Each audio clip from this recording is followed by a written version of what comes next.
Qualcomm and Apple's tit-for-tat legal battle continues yet again this week with a series of new filings from Qualcomm, one of which seeks to ban some iPhone X sales in the US.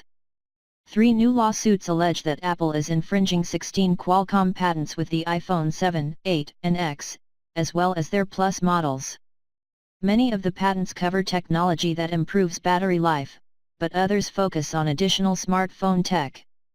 In one case, Qualcomm says Apple is relying on its patented technology to create the iPhone's portrait mode effect.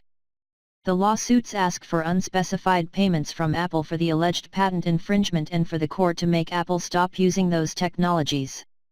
Qualcomm goes further in a claim with the U.S. International Trade Commission, according to the San Diego Union-Tribune, where it asks for imports of iPhone XS using modems from its rival, Intel, to the band, which would prevent the device from being sold on AT&T and T-Mobile in particular.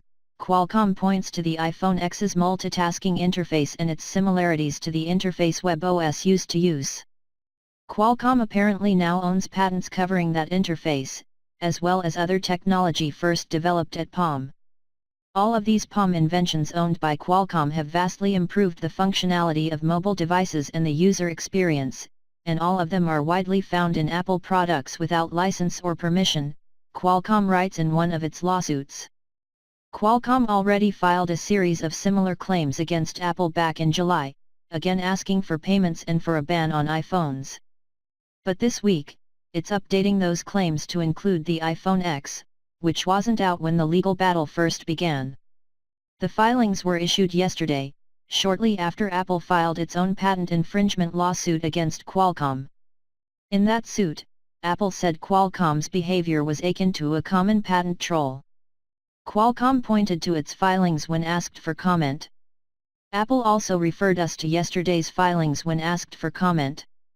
This legal dispute started at the beginning of the year after the Federal Trade Commission accused Qualcomm of anti-competitive behavior. Apple then filed a lawsuit making similar accusations and continued to make those claims in courts around the world.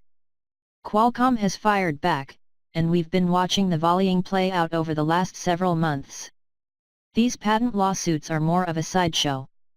They're largely a defensive maneuver for Qualcomm, which has already been fined by regulators in other countries for similar behavior to what it's now under attack for in the US. The real battle to watch is the one around whether Qualcomm will have to change its overall patent licensing behavior, which could mean the company will earn far less money off the sales of its modems.